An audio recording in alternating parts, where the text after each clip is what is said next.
Hello everybody, welcome to the Comic Game Movie Show. My name is Deshaun and today I'm here to review Snake Eyes, G.I. Joe Origins. Now, Snake Eyes has always been my favorite character in the G.I. Joes, by far the best.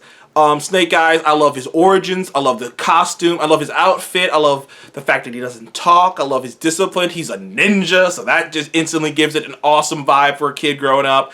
I had the toys, I watched the cartoon shows, dug Snake Eyes, even dug him in those terrible movies, which I didn't think Retaliation was all that bad, but Rise of Cobra was totally awful, and I love Snake Eyes in that. He was amazing, and I love Snake Eyes in that because I just like Snake Eyes. I think he's an awesome character.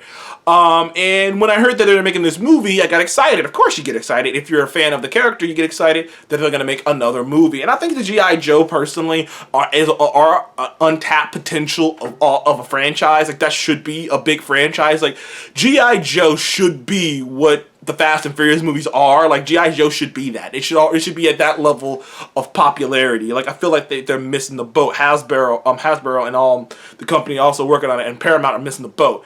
But either way, they changed the origin of Snake very much, of Snake Eyes a lot. Just for reference, the original origins of Snake Eyes is he's just he's a white American kid who ends up on the doorstep of a Japanese clan, of this Japanese clan of kick-ass ninjas. The head of the clan takes him in and raises him as his son.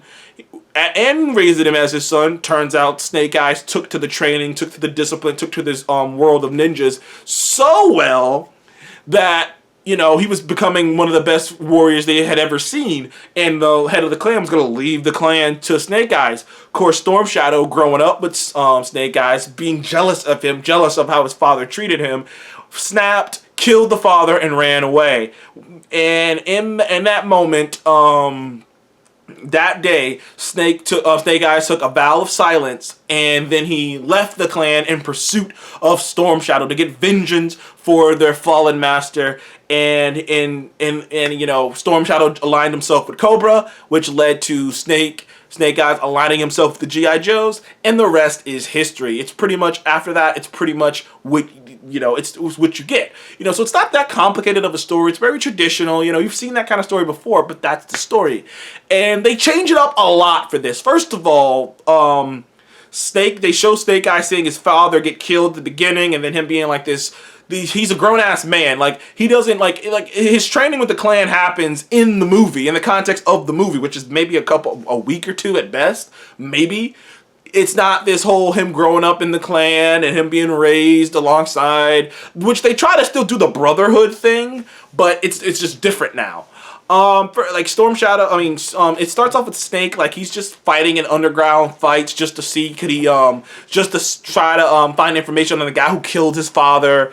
Gets aligned with some Yakuza guys in pursuit of that. Ends up helping Storm Shadow out of a tough situation. Storm Shadow, to thank Snake for saving his life, asks him to join his family and his clan and become a brother of his. And of course, you know, Snake's like, okay, yeah, sure, I'll help. And, you know, there's a lot of twists. There's a couple twists, there's a couple turns, but, you know, in the end, he ends up finally becoming the Snake Eyes we all know. The movie is not that great. It really isn't. And to me, it's a 5 out of 10 movie at best, because there's just things that just don't fundamentally work. But the things that do work is Henry Golding as Snake Eyes. I do like him as an actor. I think he is doing a good job with what he is given. I just don't like the decisions and the things that are happening with the character of Snake. Henry Golding is a good actor. I've seen him in many things. I've seen him in Crazy Rich Asians, and he also was in what was that movie? The Guy Ritchie movie with Matthew McConaughey and Hugh Grant. Like it was a lot of, and Charlie Hunnam. There was a lot of great. I always forget it. It was I know me and Steph loved this movie. It was a great gangster movie. It was by Guy Ritchie movie not that long ago. Great movie that me and him were both like, man, I just dug the fuck out this movie. And I'm trying to remember the name of it. Can't remember the name of it. It's gonna ring in my head for the rest of the time, like me just thinking about that movie. But either way, he was great in that as Dry. Ironically, he played a character named Dry Eye in that movie, and he was fun in that too. I liked him in that. So it's so I like him as an actor, but like it's just what happens with the character. Just to let you know. Like, they do some things with the character. This version of Snake Eyes is so different, is so vastly departed from the original Snake Eyes that we know from G.I. Joe. He's not honorable, he's not this, he's not a lot of things. And they do it in a way, and I saw what they were going for, but they kind of failed at it. By the end of the movie, Snake Eyes looks like an asshole, and Storm Shadow looks like the good guy. But they don't play it off like that. It's not like something they did on purpose. They play it off like you're supposed to be rooting for Snake Eyes, when in reality, he's been screwing Storm Shadow over every chance he gets. He's literally, Storm Shadow has done nothing but make the right decision the entire movie, and he gets screwed over in the end.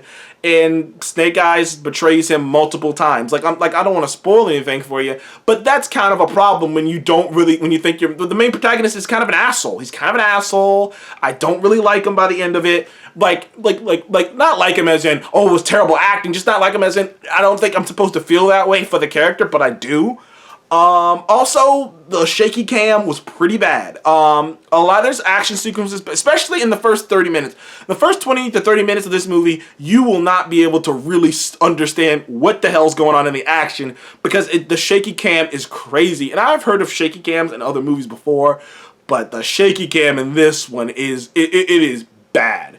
It's pretty bad. It's pretty bad shaky cam, and it's in the way. It is in the way. But also they try to put in subplots with the Cobra and the G.I. Joe stuff late in the game, and it's just like it comes out of nowhere. Even the Cobra and the G.I. Joe stuff, I thought this was going to be a G.I. Joe origin where they show G.I. Joe being formed, but that's not even what this is about. Like, this is just like the origin. This is just like a completely retooled origin of Snake Eyes, and the Joes have already been around. And it's like, okay, so it was Duke not there? Like I said, there's not too much to it. The movie itself, there's some great actors, there's some great action actors in it, which is a damn shame, because like I said, we never really get to see them do their thing. The ending of the movie just makes no sense. There are a lot of plot holes, or a lot of things that don't make sense. There's a lot of like I said, there's a lot of things that I just disagree with, especially with the main character, and in the end, I'm kind of just left with this movie that should have been better than what it was. It had the pieces to be one of the best action movies, but one of the best action movies. It had the pieces to become the Iron Man for the G.I. Joe franchise. Like, if it had took it off. I was hoping for this movie was going to take off. I was really rooting for this movie. I like the G.I. Joes. I've always said I think that franchise has more potential than it's being utilized. And I'm a huge Snake Eyes fan. But by the end of the movie, I was underwhelmed. I was confused. There were things that didn't make sense. I wasn't particularly that high on Snake Eyes. Even the way he gets the outfit is just like, really? Why? Why would you give him the outfit? That didn't make any sense to me. Even the way Snake Eyes gets his name is lazy. The way Snake Eyes and Storm Shadow get their names is real lazy and real thrown in there and real dun dun dun. And like, by the end of that movie, Seth hated it. By the way, Seth wanted to give this movie a 2. Seth absolutely hated this movie. He wanted to give the movie a 2. There are elements in it that don't make any sense. There's certain things that I'm like, is it magic? Is it not? Like, why is there a giant this? And I digress. I give Snake Eyes a 4.5. It's a 4.5. It's not the worst thing I've ever seen. It's not the worst thing I've even seen this year. But it was very disappointing. I was very let down by this movie. I was hoping for more, but it is what it is. I was hoping to at least get cool action sequences, but it is what it is. There was okay. I take it back. I'll raise it back up to a 5, because the action sequence on the highway with the cars and stuff, that was kind of cool, especially some of the stuff Snake was doing.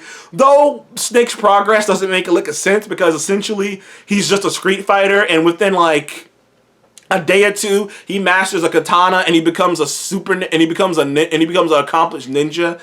And he's just a street fighter, and there's no real explanation for how he picked up on all these skills so quickly and, within a couple weeks. Like I said, it made sense in the original Snake Eyes origin because he was a kid and he was raised in this. So it's like, okay, it makes sense. It's not just something he's just like, oh, he just showed up in a couple weeks, he's good at this. No, he was raised in this shit. So it made sense. you know, in the original Origins. But when you did it this way, it didn't make a lick of sense. And also, it didn't make a lot of sense how easily Storm Shadow was willing to trust Snake Eye, because they said it in the movie, he literally met this dude a couple weeks ago. And like, so it's like, damn, you trust this dude you just met a couple weeks ago with no backstory, no one knows who he is, no one knows where he is. I'm like, okay, sure. But anyways, thank you guys for joining the Comic Game Movie Show. Please remember to like, subscribe, and I will see you on the next one. Goodbye.